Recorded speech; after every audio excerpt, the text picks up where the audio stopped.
Assalamualaikum warahmatullahi wabarakatuh. Perkenalkan, nama saya Marianti.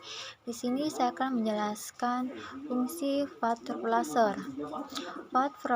Fat replacer adalah bahan yang secara struktur kimia menyerupai lemak, protein, atau karbohidrat yang terdapat dua jenis, yaitu fat substitut dan fat mimetics. Fat replacer sendiri diharapkan mampu mengurangi kandungan lemak yang dikonsumsi tumbuhan, namun tidak mengurangi asupan gizi yang dibutuhkan tubuh. Bahan Grams yang digunakan sebagai fat replacer adalah gel selulosa, dextrin, guar, gum, dan gum arabik. Pada jenis fat substitut sendiri terdapat olestra dari jenis derivatif lemak. Olestra sendiri sangat cocok bagi siapapun yang ingin melakukan program diet karena pada perjalanannya ketika dicerna dalam tubuh, olestra akan langsung dibuang. Selain itu, kalori juga tidak dihasilkan ketika olestra dikonsumsi. Namun, pengkonsumsian olestra berlebihan juga menimbulkan efek samping bagi tubuh. Materi selanjutnya akan dibawakan oleh Diva Silundai. Sekian dari saya. Assalamualaikum warahmatullahi wabarakatuh. Assalamualaikum warahmatullahi wabarakatuh. Perkenalkan, nama saya Diva Silundai.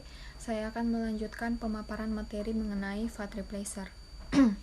Fat replacer merupakan bahan berbasis lemak, karbohidrat, dan protein yang dapat digunakan secara individual atau kombinasi yang dapat menggantikan beberapa bagian atau seluruh jumlah lemak yang terdapat dalam bahan pangan.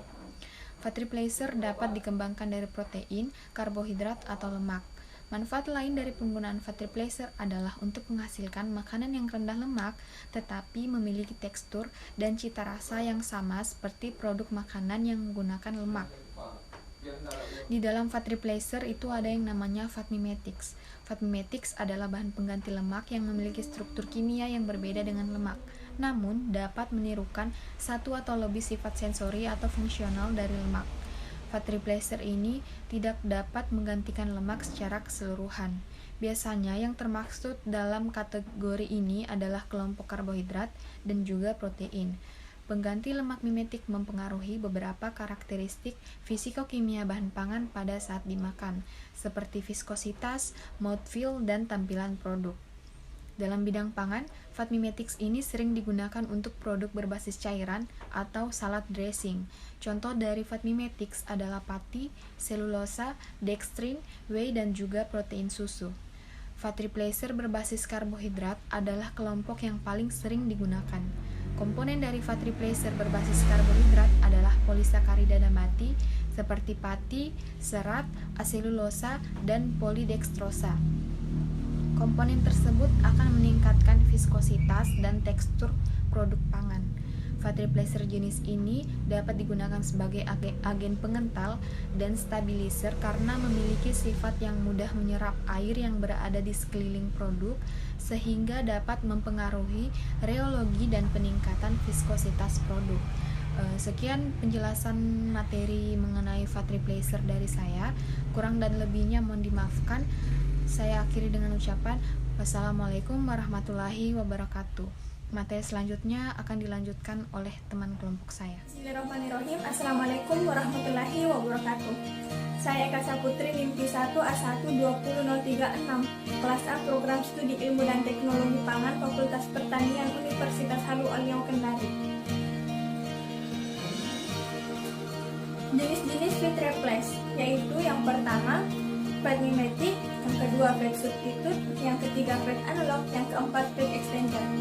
Contoh fat replace yaitu poliester sukrosa atau olestra, ester asam lemak sukrosa, ester asam lemak karbohidrat lainnya, dan ester asam lemak poliol, poliester alkyl glikosida, pengemulsi, lipid terstruktur, trigliserida rantai menengah, triacylglycerid caprylobenzenic, salatrim, diheksadesil malonate dialkyl, esterifikasi gliserol propoksi, trialkoxy tricarbamylate, trialkoxy citrate, dan trialkoxy glyceryl ether, serta protein berbasis lemak lemak mimetics dan karbohidrat berbasis fat mimetics.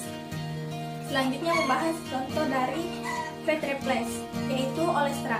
Olestra merupakan polister dari sukrosa dengan 6-8 asam lemak yang terkait pada inti sukrosa. Olestra menggunakan sukrosa sebagai tulang punggung menggantikan gliserol. Olestra adalah campuran heksa, hepta, dan okta ester sukrosa dengan berbagai asam lemak rantai panjang. Olestra sulit dihidrolisis dalam saluran pencernaan dan melewati saluran pencernaan tanpa diserap oleh tubuh. Olestra tidak mengandung kalori. Efek dari olestra yaitu ketidaknyamanan pada saluran pencernaan. Olestra digunakan untuk menggantikan hingga 100% dari lemak konvensional dalam makanan ringan gurih, yaitu makanan ringan yang asin atau gurih tapi tidak manis, seperti keripik kentang, keju puff, dan kerupuk. Adapun struktur olestra dapat dilihat pada gambar. Yang kedua yaitu salatrim. Salatrim merupakan trigliserida yang tersusun atas asam stearat, asam propionat, dan asam butirat. Salatrim mengandung kalori sebanyak 5 kilokalori per gram. Kemudian salatrim penggunaannya yaitu dalam bakery and dairy. Jangan menggunakan salatrim untuk menggoreng. Adapun struktur molekul salatrim dapat dilihat pada gambar. Sekian dari saya, lebih dan kurangnya mohon dimaafkan. Wassalamualaikum warahmatullahi wabarakatuh. Perkenalkan, nama saya Dewa Putra Mahendra. Saya dari Ilmu dan Teknologi Pangan kelas A. Saya di sini akan membawakan materi tentang manfaat fat replacer. Seperti yang kita tahu, fat replacer dapat berdampak positif terhadap kualitas diet seseorang jika pemilihan lemak pangan yang dikonsumsi dilakukan secara bijaksana serta keseimbangan asupan energi total dipertimbangkan. Selain sebagai contoh, penggunaan salad dressing yang dapat mengandung fat replacer dapat memungkinkan asupan gizi dari sayuran dalam salad dengan tambahan sedikit kalori, mungkin juga tambahan antioksida dari sayuran. Penggunaan pangan rendah lemak, baik secara alami, rendah lemak atau dengan fat replacer dalam pangan seperti spread, margin, dessert, snack, keju, dan yogurt mempunyai potensi untuk mengurangi asupan lemak total, lemak jenuh, dan asam lemak trans. Sedangkan penggunaan fat replacer berbasis protein dari susu bubuk, whey, kedelai, atau kacang-kacangan dapat meningkatkan kualitas protein. Beberapa fat replacer yang tersedia saat ini juga telah diteliti mempunyai efek menguntungkan secara fisiologi. Misalnya, fat replacer dari serat yang mengandung B-glukan. Walaupun demikian, dibutuhkan penelitian tambahan untuk menentukan efek kesehatan jangka panjang dari pangan rendah lemak yang mengandung fat replacer. Industri pangan telah terdorong untuk menghasilkan produk rendah lemak, sehingga mengakibatkan peningkatan dalam jenis dan jumlah pangan rendah lemak yang lezat, dari dessert dan snack food sampai keju dan yogurt. Beberapa produk rendah lemak tidak selalu harus rendah pula dalam kandungan energi totalnya. Oleh karena itu, konsumen yang berkaitan dengan pengaturan berat badan harus berhati-hati terhadap penggunaan produk rendah lemak yang tidak otomatis menurunkan kalori total. Sekian pemaparan materi dari saya, kurang dan lebihnya mohon dimaafkan. Dan terima kasih. Assalamualaikum warahmatullahi wabarakatuh. Bismillahirrahmanirrahim. Assalamualaikum warahmatullahi wabarakatuh. Perkenalkan, nama saya Arianto dari kelompok 8 kelas A Ilmu dan Teknologi Pangan. Baiklah, langsung saja pada materi tentang regulasi dan keamanan fat replacer. Berdasarkan regulasi USA, FDA, United States Food and Drug Administration, fat replacer termasuk salah satu dari dua kategori, yaitu food additives dan bahan grease atau generally recognized as safe. Bahan yang tergolong grease dapat digunakan jika bahan tersebut telah terlihat aman selama konsumsi dan penggunaan jangka panjang. Contoh bahan grease yang digunakan sebagai fat replacer adalah gel selulosa, dextrin, guar gum, dan gum arabic. Fat mimetic Mikropartikulat juga dianggap sebagai bahan GRAS. Beberapa ingredient GRAS yang dibuat dengan cara baru atau tidak biasanya mungkin memerlukan permohonan izin untuk penegasan sebagai GRAS, misalnya ekstrak serat baru dan tanaman yang umumnya dikonsumsi. Sedangkan bahan baru yang tidak ada di dalam suplai pangan harus diakui sebagai food additives. Label pada pangan yang dibuat dengan Petroplus harus sesuai dengan peraturan pelabelan yang berlaku, termasuk nama umum dari Petroplus, kontribusi energi dan nutrisi serat, klaim rendah lemak atau rendah kalori. Petroplus berpotensi untuk dikonsumsi dalam jumlah besar dan digunakan secara luas dalam produksi rendah lemak. Petroplus berbasis karbohidrat dan protein hanya dapat menimbulkan kecemasan terhadap efek kesehatan yang merugikan, karena umumnya dari bahan GRAS. Fat substitut berbasis lemak yang diturunkan dengan modifikasi jumlah dan panjang rantai asam lemak. Tampaknya juga kurang diketahui isu keamanannya.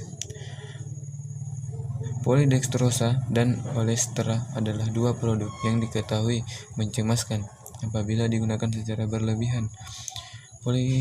Polidextrosa dapat menimbulkan efek laksatif, atau terlalu banyak dapat menimbulkan diare, sehingga diperlukan pelabelan tentang risiko merugikan jika digunakan pada level tertentu.